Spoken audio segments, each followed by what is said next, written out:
எல்லோரும் எப்படி இருக்கீங்க? நல்லா இருக்கீங்களா? இன்றைக்கி எங்கே போகிறோம் அப்படின்னா மருதமலைக்கு தான் போகிறோம். அப்படியே அப்பாவுக்கு சாப்பாடை கொடுத்துட்டு கிளம்புவோம் அப்படின்னு பார்த்தா சரியான வெயிலுங்க. போகும்போதே சரியான வெயில்.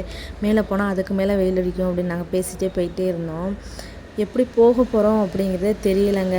முருகர் விட்ட வழி அப்படின்ட்டு நாங்களுமே கிளம்பிட்டோம். பைக்கில் போகவே முடியல சுத்தமாக. ஒரு வழியாக கோயிலுக்கு வந்தாச்சு. பார்க் பண்ணிகிட்ருக்காங்க பைக்கை. மேலே போகிறதுக்காக வாட்டர் பாட்டில் வேணும் அப்படிங்கிறதுக்காக முகி வாங்கிட்டுருக்காங்க.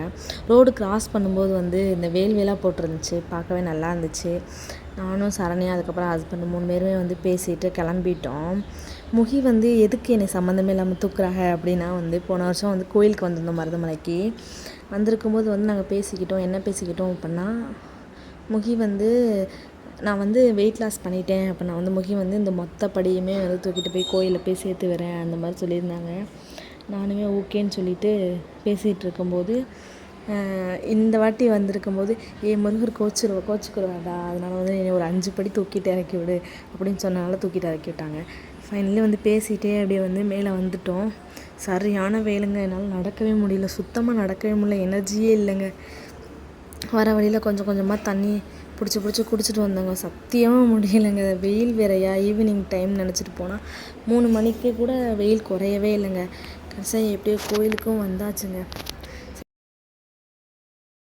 அப்படியே எங்களுக்கு தேவையான கொஞ்சம் வீடியோஸ் எடுத்துகிட்டு இருக்கும்போது முகி சாங் பாடுவாங்க பாருங்கள், நல்லாயிருக்கும். பிடிச்ச கமெண்ட் பண்ணுங்கள். இதில்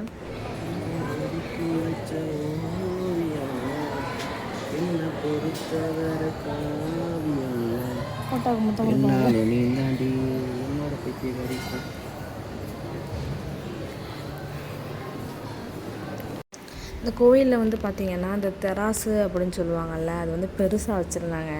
சில பேர் நேர்த்திக்கடன் வச்சுக்கிட்டு இதை நேர்த்திக்கடன் செலுத்துவாங்க போல். நாங்களுமே இதுக்கப்புறமே இறங்குனா இப்போ தான் ஏறி வந்திருக்கோம் அப்படின்னு சொல்லிட்டு கொஞ்சம் ரெஸ்ட் எடுத்துகிட்டு இருக்கும்போது அன்னதானம் போட்டாங்க. அன்னதானம் சாப்பிடவே முடியாதுங்க. சரியான கூட்டம். நேற்று நாங்கள் போயிருந்தோம். எங்களுக்கு அந்த முருகரே அன்னதானம் கொடுத்த மாதிரி இருந்துச்சு. நாங்களுமே சாப்பிட்டுட்டு கிளம்பிட்டோம். பார்த்தா கேட் அடைச்சிட்டாங்க. அதுவும் நாங்கள் சைடில் உள்ள ஒரு ரோடு மேலே ஏறி போனோம். அந்த ரோடு மேலே இந்த மயில் நின்றுட்டு இருந்துச்சு, கால் முடியாத மாதிரி. அதுவும் நாங்களுமே ரோட்டில் நிற்காத அங்கிட்டு போ அப்படின்னு சொல்லிட்டு விரட்டி விட்டு நாங்களுமே வீட்டுக்கு கிளம்பிட்டோம். ஒரு வழியாக மலை ஏறிட்டு நல்லபடியாக சாமியை கும்பிட்டாச்சு. Okay bye. நெக்ஸ்ட் வீடியோவில் பார்ப்போம்.